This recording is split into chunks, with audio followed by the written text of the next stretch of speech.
proceed. Thank you. Can Your Worship just inform everybody again that the cell phones must be switched off or on silent? The gallery, you heard that? Is our interpreter here? Ms. Mabwa, please. Thank you.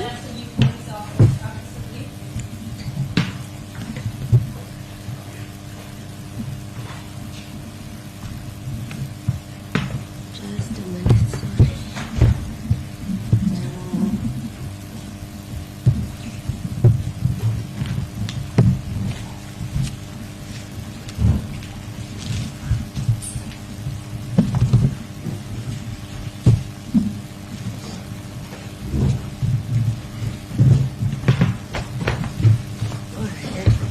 I'm ready if you are. Thank you, Worship. Your Worship, I don't know how Council expect me to impress my bosses if he has done half of my job for me. One thing is certain, I'm not going to pay him 1 cent for that, Your Worship, for doing or attempting to do my work for me. Please go ahead. It was when I was at the magistrate's course many years ago. They had this 3D dimension on the board where we each were required to say or what exactly was on that particular 3D dimension. Some saw elephants. I saw a head of a man, an old man. Even some saw a lion, some saw 3 heads. The point that I'm trying to make, Your Worship, is that we're looking at the exact same set of facts with different views relating to that particular fact. That is the court's duty to find which one is the more plausible argument. It's not for me to minimize Council's argument and vice versa.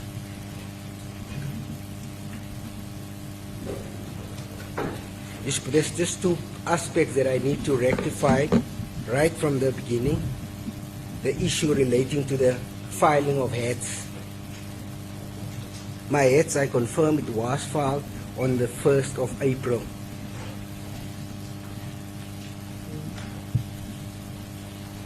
The issue that I need to address is the condemnation issue, because I did call Mr. Mkwanazi on the 31st informing him that my heads are ready, it's ready to be filed. I wasn't in office, I was on the road, and I did not want to send unsigned heads, which he confirmed that there will be no issue. Why Council raised it like I had to apply for condemnation, to me, that is sufficient. It was filed first thing on the 1st of April when I got back to the office.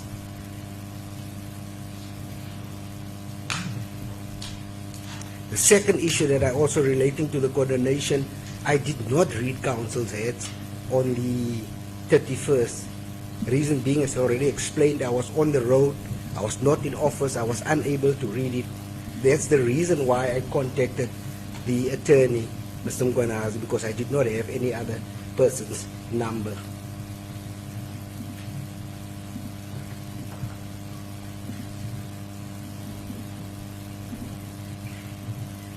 It's my view, a response to the heads of Council in the supplementary heads. There's no need to apply for condemnation on that aspect. That's a matter for debate. The second issue that I want to address is relating to the firearm that was given back to accused number 2.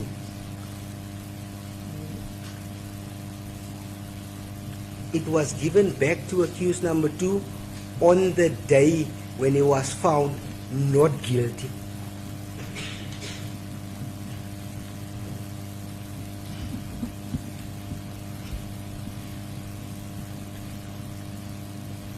There was a prior agreement between the attorney for accused number 2 via emails that was sent to one another between me and that should accused number 2 be found not guilty, that the firearm would be returned. If he was found guilty, the position would have changed drastically.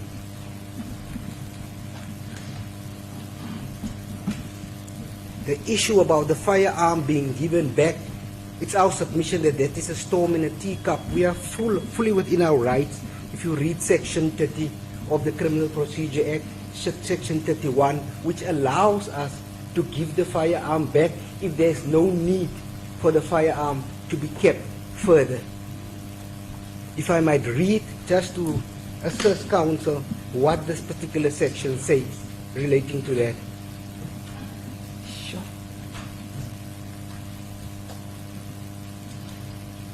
Yo, I don't know if it's the lights or what. I think it's the bright light behind you may cause a glare, I'm not sure.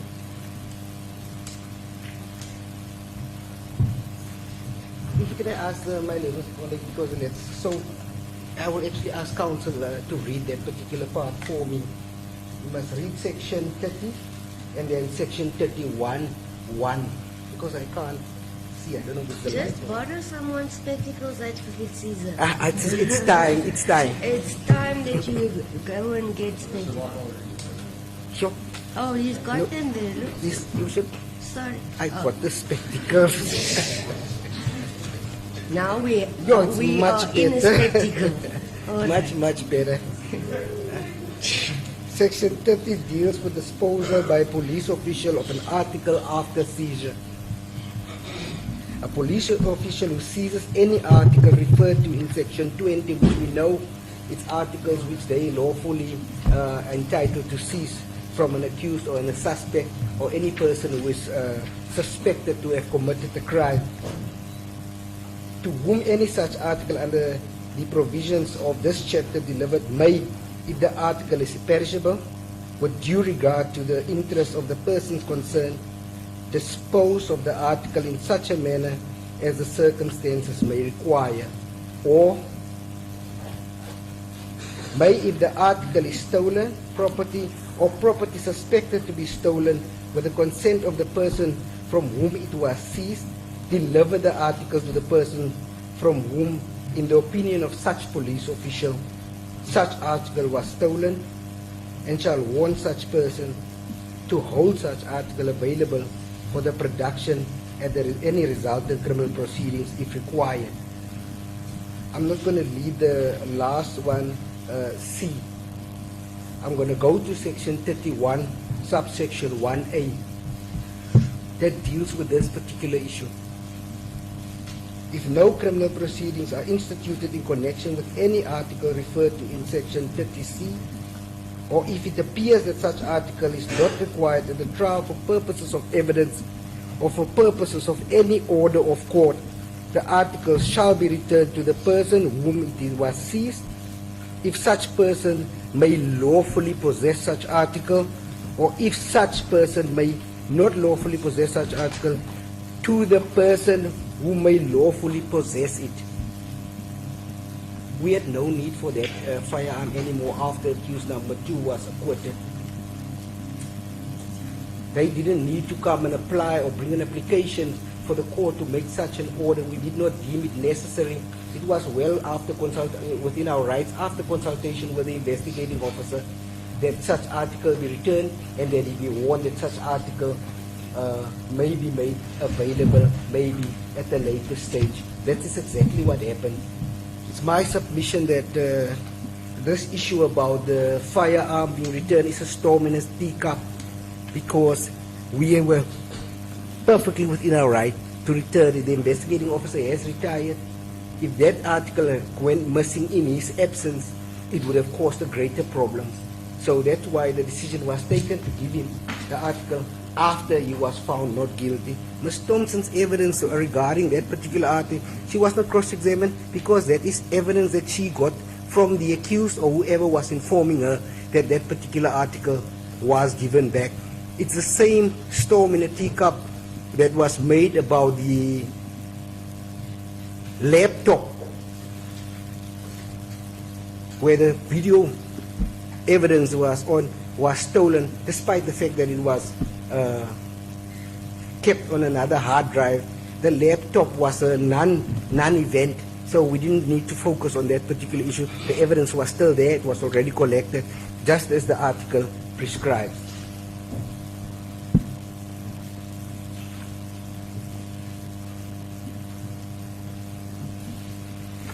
Since that issue now has been dealt with, and the law allows us to do so,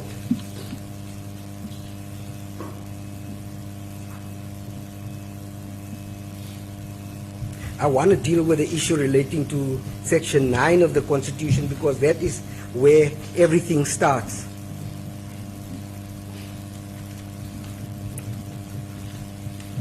It guarantees equally before the law and the right to equal protection and benefit of the law. In the context of criminal offenses, the Constitution obliges the court to protect and promote the rights of every individual, ensuring that no person is above the law.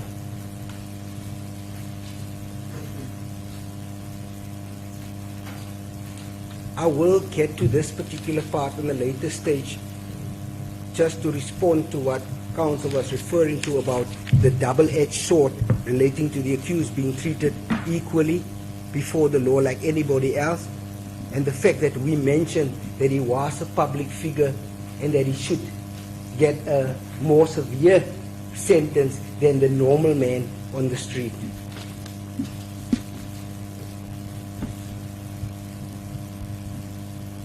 Insofar as sentencing was concerned, the court is well aware that courts are obliged to take into account the aim of sentencing, which is retribution, rehabilitation, prevention, and deterrence. The court must consider the personal circumstances of an accused, the seriousness of the offense, and the interest of society. I'm not going to go through my acts page by page, but we have referred to State versus Banda and others. Okay, sorry, advocacy. So I follow you. Are you doing a combination of the first and second, or which one are you busy with now? I'm busy with page 2. Of the first one? Yes, it's the first one. Thank First you. one. Just so I can follow you. Thank you. Yes, the accused's personal circumstances was well articulated by the probation officer, Ms. Thompson. I will deal with the flaws of her evidence when I refer to my supplementary heads of argument.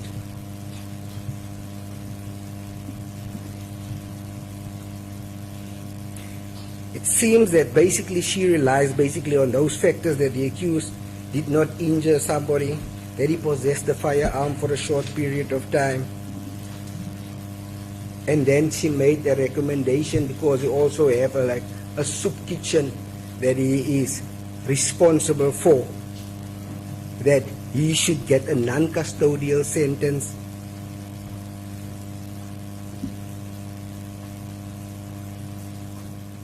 I want to add at this point, Your Worship, that I also received the matter, the judgment on sentence of Justice Brooks this morning. I am going to go through it, but I will deal with it briefly, just briefly. If the court allows me time to read it properly, I can produce many similar judgments of the same judges in the same division where they differ from opinion, which is within their right to do so. I didn't deem it necessary to hand this particular judgment up by the DJP, the Deputy Judge, now retired Judge President Van Zyl, where he has an opposite view regarding firearms. The matter of, it's an appeal matter, a full bench appeal judgment. The matter of Romeo Jansen, the case number, it's CANR 220/18. I just want to see the date when the judgment was delivered on the 29th of August 2019.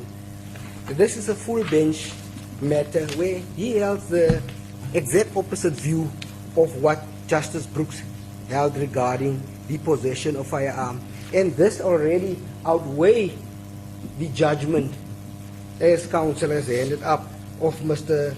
Nolan Limzima Ndila, because this is a full bench judgment of the same division. I'm going to give counsel a copy as well, if I may hand it up for the court's benefit.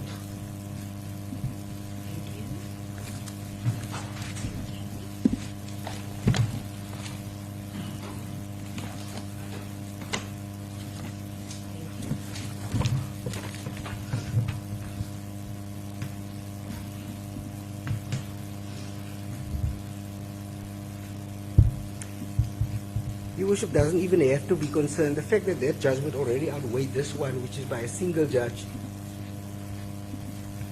the court can rest assured, because the Supreme Court of Appeal already dealt with this particular issue relating to firearms.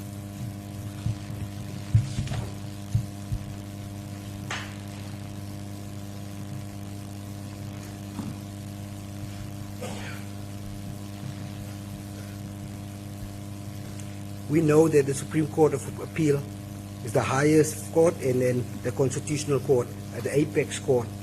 So the reason why these judgments are relied on by the Supreme Court of Appeal, because of these different judgments from different divisions talking about the same issue, having a total different view. Like I explained earlier, how you can look at the exact same picture and see a different thing.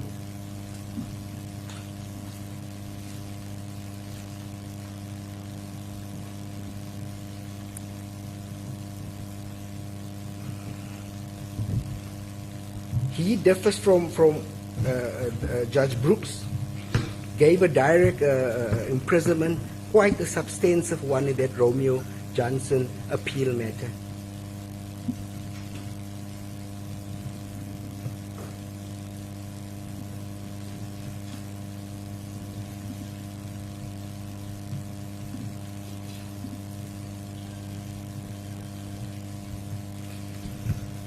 Your Worship, I want to be upfront that the state is seeking a custodial sentence, and if we can get the maximum sentence of 15 years, counsel correctly said that we do not rely on the Minimum Sentence Act.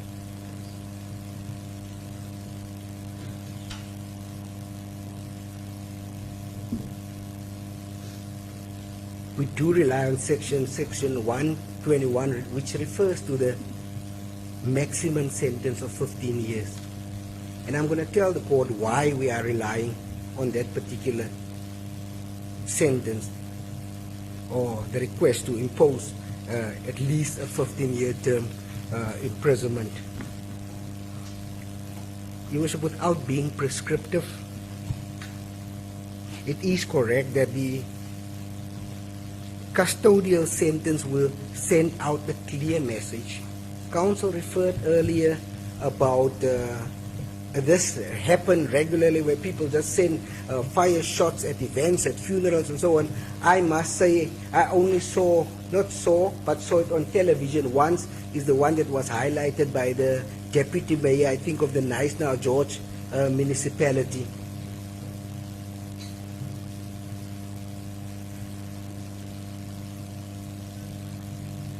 The outcry because of that shows that that should not be tolerated in a civilized society, where people's lives are placed in danger for people who are in a celebratory mood firing shots. And in most cases, these people are unqualified to fire such shots.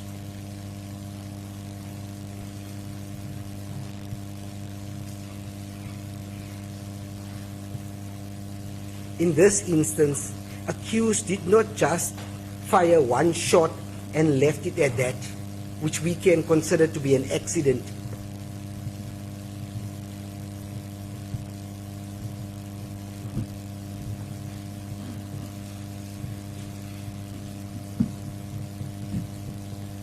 He was malice, to say the least.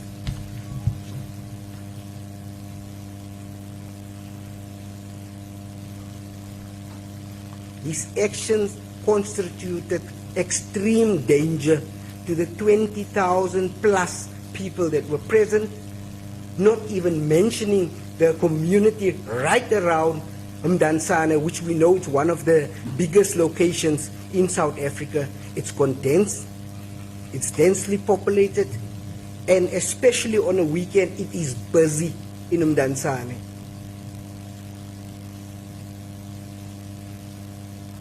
It was by the grace of God that nobody got hurt. I think I repeated that I said this on the 23rd of January. If there is such a response, I'm not going to ask you to be quiet. I'll order you to leave. There won't be a choice. Understood? Please interpret, Ms. Margot.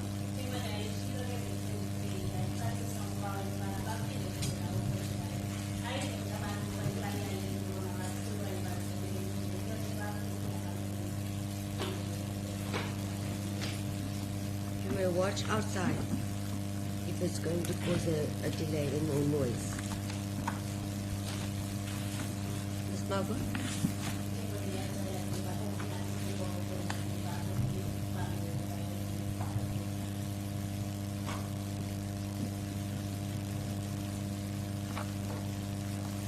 Advocate Caesar, you may proceed.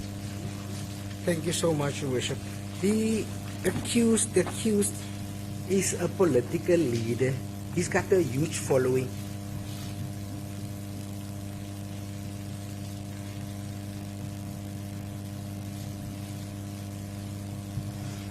Young people emulate this type of behavior.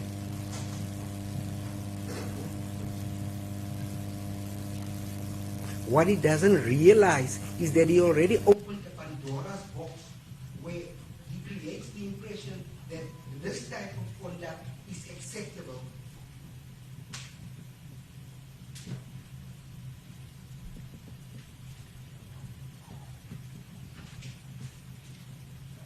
What did Pastor Moro do? He grabbed the firearm, ran to a school, screamed it was a toy firearm. Deputy Mayor of the Landstar George municipality fired shots, screamed it was a toy firearm. That's the president that he said. That people think they can get away with doing this type of offense.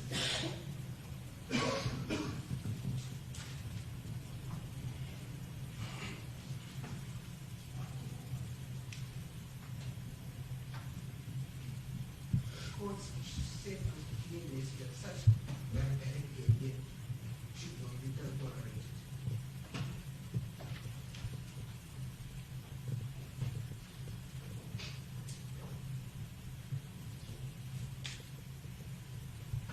Hughes is a member of Parliament, a lawmaker.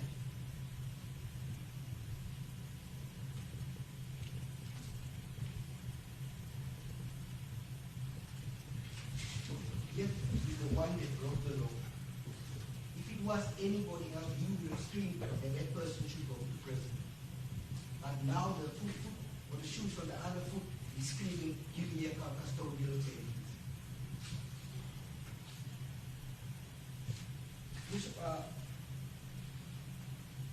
Council already mentioned what I was about to say in most of these cases. But what I want to read to the court is the case on paragraph 4, on page 4, paragraph 10 of my heads of argument, which is one of State versus Lester. The citation is in my heads of argument. This issue particularly deals with Thompson's evidence and our question to use such particular evidence. I want to quote, I remain unpersuaded by the submission in counsel's heads of argument that the court should have adopted an opinion of Dr. Sidney that the goal sentence would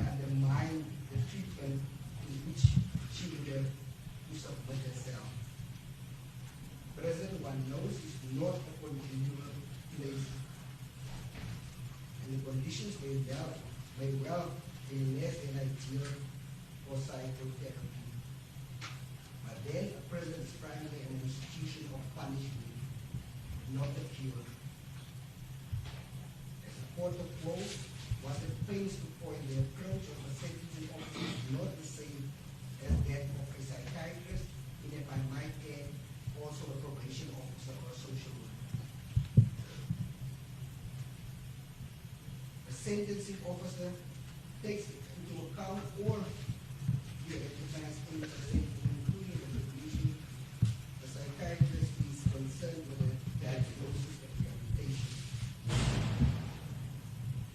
The psychiatrist is concerned to focus on the well-being of the accused at the expense of the other aims of sentencing, so the interest of the community as a restored process, and to produce, in all likelihood, a WAP sentence.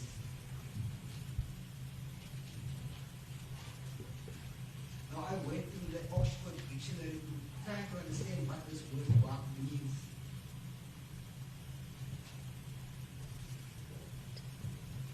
It's something twisted. Bent or must have.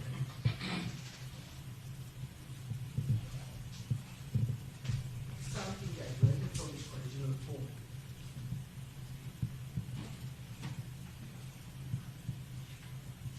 It also refers to a distorted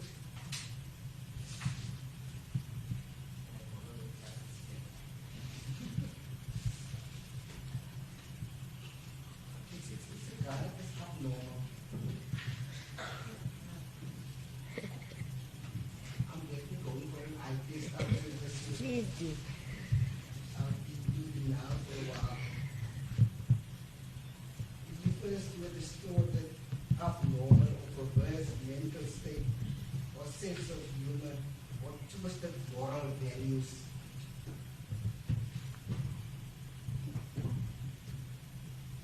If the accused get a non-custodial sentence, and this is basically what a law now would go to. It will tell people that it's okay that if you find a shot, whether it's 1 or 2 or 10 or 15 or 20, it's fine, you'll just get a fine, non-custodial sentence, because this is what the type of sentences the courts are imposed. Whereas it's my submission, it's not. All the cases that I've listed in my heads of argument, all the accused got direct imprisonment.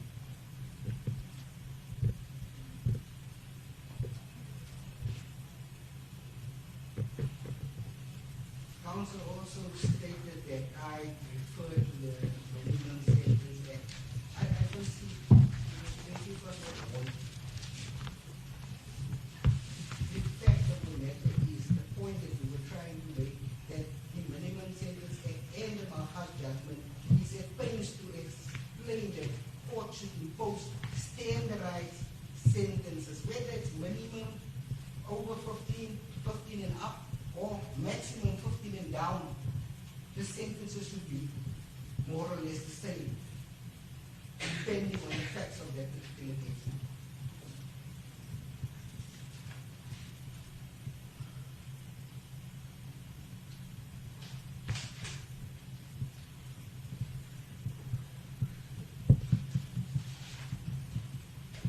I did not refer to my past because I wanted to draw the court's attention that the accused should get the minimum sentence, which is 15 years and above. I drew the court's attention to the Mahas case to inform the court that that's basically what it boils down to, that for certain type of offenses, standardized sentences, whether it's minimum or maximum, should be imposed. That was the intention of the legislature.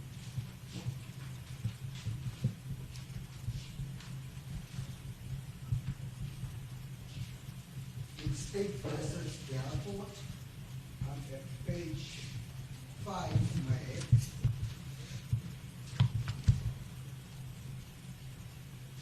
paragraph 14. I quote, there were undoubtedly is still the gradation of seriousness detected in the unlawful possession of firearms. In this respect, much will turn on the circumstances in which the unlawful possession occurred. There will be cases in which it will be evident that the possession, although unlawful, was relatively noxious, and that the weapon was unlikely to have been kept or used for any nefarious purpose. It refers to a sentence of 15 years imprisonment in such cases is clearly disproportionate and irreconcilable with the constitutionality of the implementation of the prescribed criminal sentence regime. There will often be an evidential burden on an accused person to give an explanation showing that his possession of an unlicensed firearm was relatively benign. That will be all the more so when the weapon concerns an prohibited weapon. We know these were two firearms that were fired.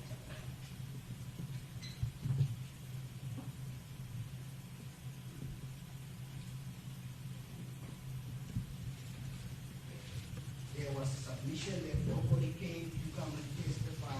Already, we argued this point already. We had all the evidence, the video evidence was the silent witness. It gave us everything that we needed to know. No witness would have been able to describe everything that we saw on that video. To rely on the fact that no witness came to complain and so on is neither here or there, or that we did not call any witnesses in aggravation of sentences, either neither or that. The video speaks for itself. They say a picture speaks 1,000 words. This is one of the instances.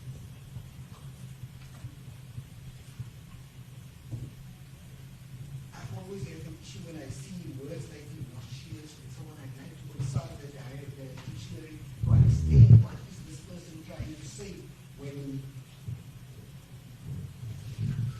uses words like that.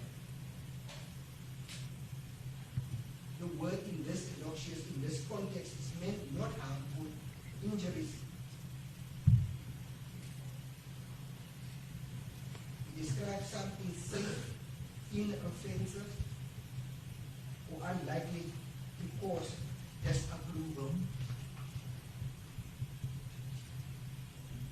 Often refers to remarks, behaviors, or substances that seem harmless, but may not be. Synonyms include harmless, safe, innocent, inoffensive. We know for a fact that this firearm was not fired, both of them were not fired innocently. This accused testified, he planned it, and when asked why did you choose a particular direction to fire, he says, don't tell me how to fire a shot. I can fire it even from underneath the stage if I feel to do so. It is not innocent. His intention was clear. He was going to do whatever he wanted to do, regardless of the circumstances and the situation and the danger it might have posed to the people around him. It was on the video, it was clear people were running. He disputed it until the last minute, but the evidence was there, we've seen it. There were 7 people in the direction, 20,000 right around where he was standing. For him to rely on the police that did not charge him and all that, that's an issue that needs to be dealt with by the police themselves in their internal investigations.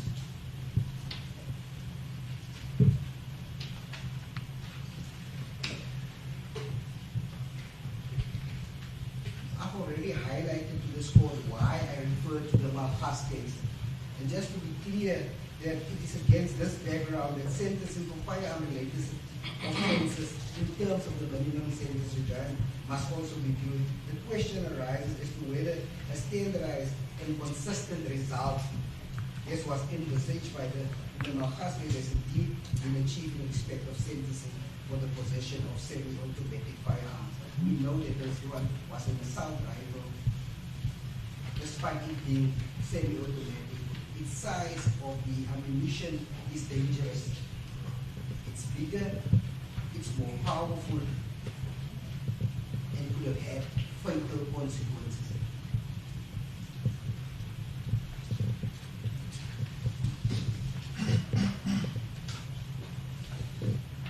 So the Supreme Court of Appeal referred to the tendency of the courts to use, even only as a starting point, historical sentencing patterns as a provisional standard for comparison when deciding whether a prescribed sentence should be regarded as unjust. Again, like I said earlier, it's neither whether it's a minimum sentence that's applicable or maximum sentence, a standardized approach to sentences for certain offenses.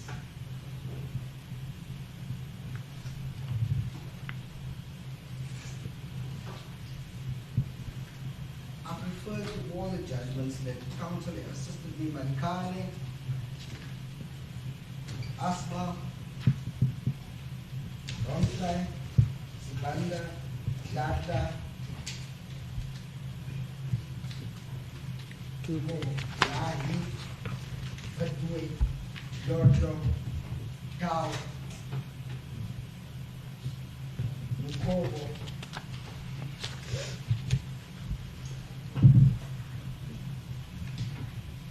the judgments that is closer, in my view, to more or less the same similar circumstances, not the firing. I don't want to be misunderstood when counsel reply. It's not the firing of the shots for celebratory purposes and so on. I don't want to be misunderstood. But what I understand, what I want to point out, these people did not have the firearm for long periods of time.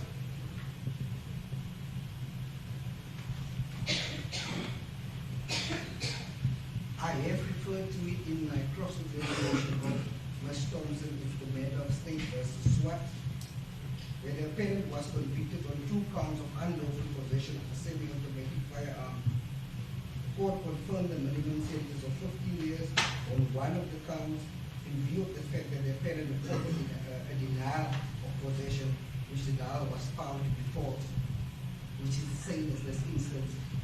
He said he had a firearm, he said it's a toy.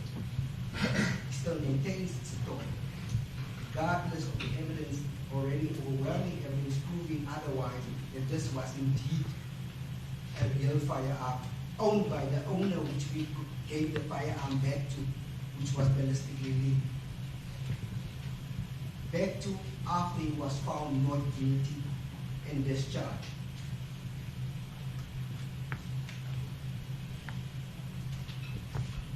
And furthermore, that no mitigating circumstance in relation to his possession could be inferred.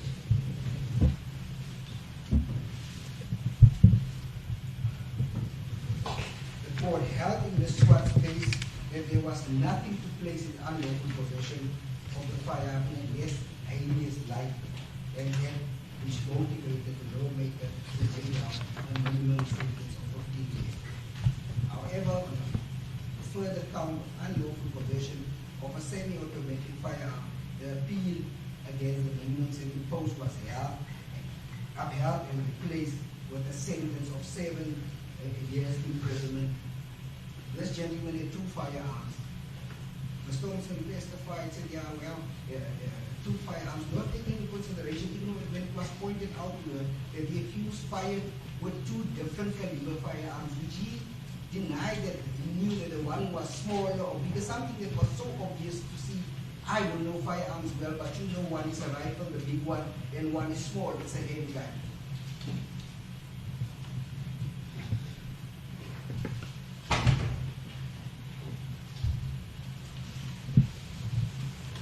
In this regard, the court held that the state accepted the appellant's version to the effect that he cautiously came across the firearm in a rubbish dump and was apprehended the same day.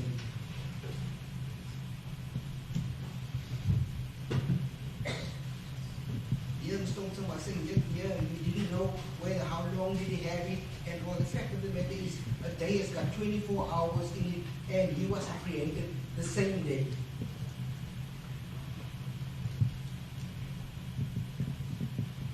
defendant's decision to take the firearm into his possession could be regarded as having been made in the spur of the moment. Furthermore, it was held that the defendant did not have the firearm in his possession for very long before he was apprehended. He didn't have it long. Same as was reviewed by Ms. Thompson, yet this is the sentence the defendant was given. One was 15 years in respect of the one firearm, then on the other firearm, the sentence was reduced to one, my memory serves me correctly, of 7 years in prison.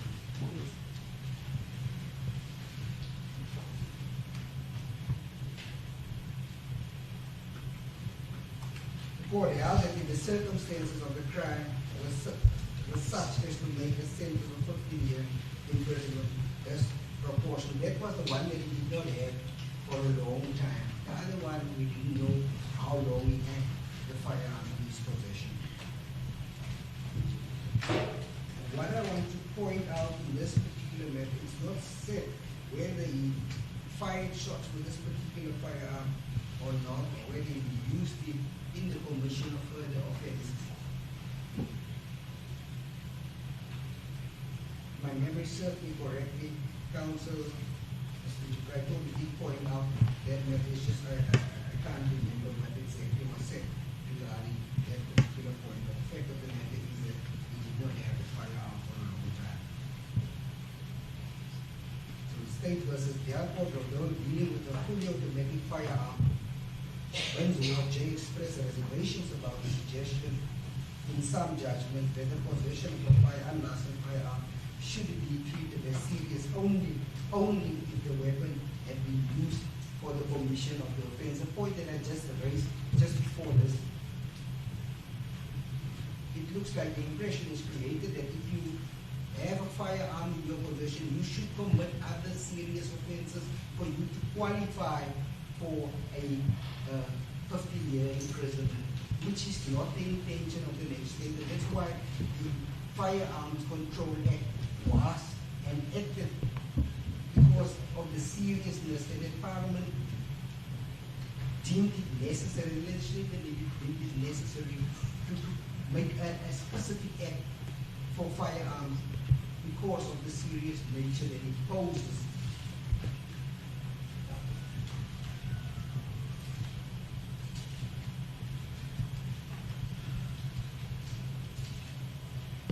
The legislator did that in order to single it out for harsh punishment.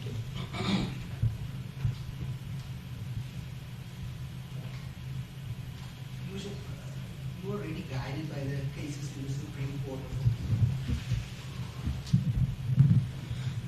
You don't need to really consider all the other cases, whereas there's already authority from the Supreme Court of Appeal saying that harsh punishment should be imposed.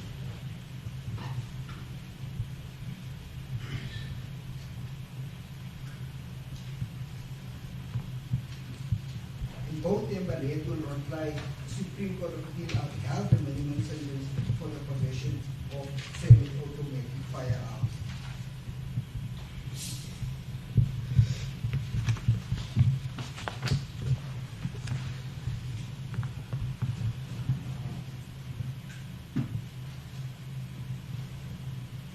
So in cases where an accused is convicted of a standalone offense of unlawful possession of a semi-automatic, the courts are taking an increasingly unsympathetic stance towards offenders in terms of imprisonment with a range of 7 to 10 years imprisonment are commonly imposed.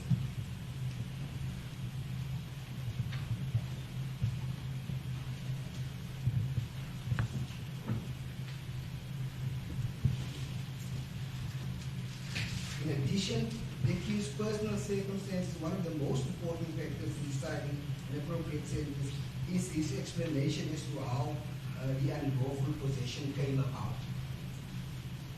What did he say? He's planned it all along, even the EFF planned this all along, that this is what they're going to do for show, to entertain the crowd, not taking into consideration the consequences it might have caused. And it's no one that the accused went right to the right side of that stage, firing those rifles, realizing there's only a minimum of 7 people that were standing there.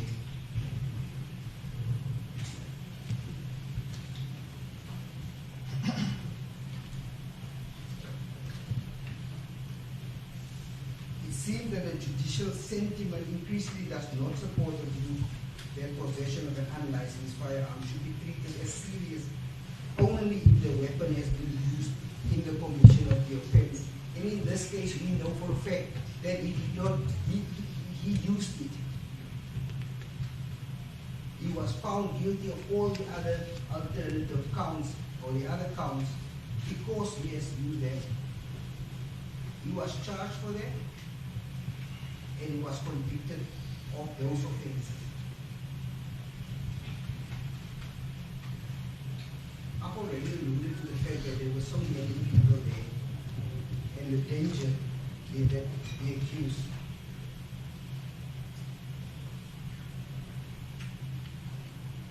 posed to that community, his supporters.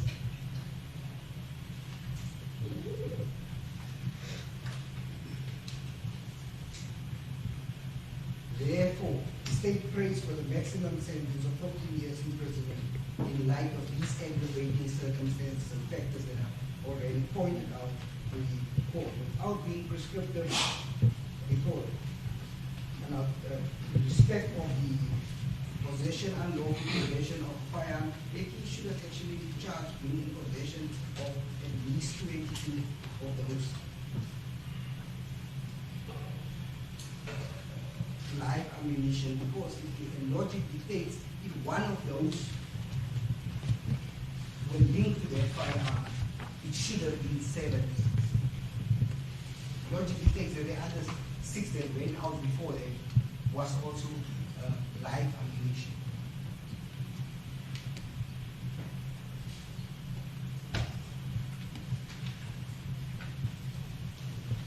In respect of count 3, 4, and 5, the state will submit that fines may be imposed on those sentences and will not oppose such type of sentence, and that these sentences, because of what it's in a single event, different counts arising from one single intent, that these sentences may run concurrently.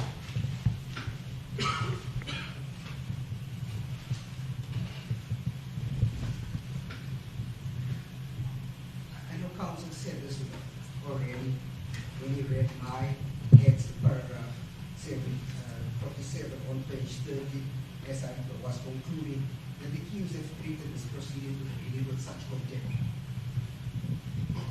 He took the citizens of South Africa for fools, that he tried to convince everybody that he fired the toy gun. Everybody can see that it's not a toy gun.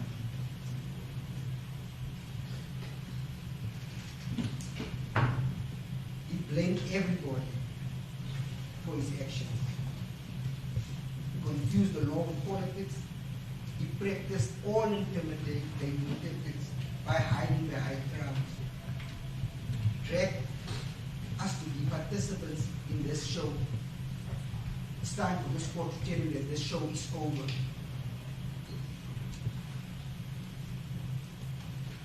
The court must send out a strong message to other offenders who fire shots amongst crowds and endangering the life of others, that if you do commit the crime, you will do the time.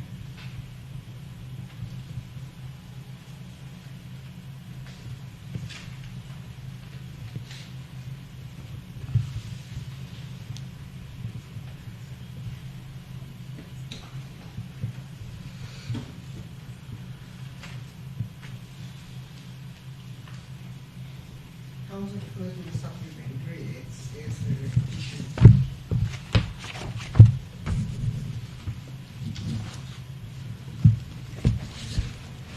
I did point out that the authority of the counsel first is other than the one that they gave us this morning. That Mahoniana versus the EFF, the speaker, for a broad constitutional proposition about value of liberty and the role of the court. but that these authorities are entirely inapplicable to the present sentencing inquiry. It's not applicable, it deals with the death penalty. We are not seeking the death penalty.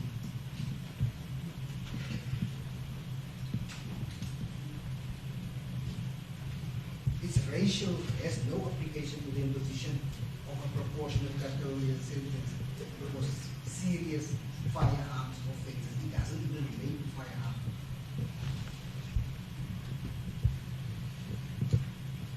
It concerns a constitutional crisis involving Parliament, observations about the rule of the court as a stabilizing force support the state's position. Court must uphold the rule of law and the principle of equal treatment. Mr. Swartz was sent to prison. Other gentleman I referred to also was sent to prison. How fair will that be? Will that be a consistent, standardized approach? If a non-custodial sentence, what must Mr. Swartz think when he hears or sees that he accused because of his standing in society, the fact that he's famous, that he did not get a custodial sentence like the ordinary man on the street? It's my submission that will be really a discrimination against the poor in favor of those powerful.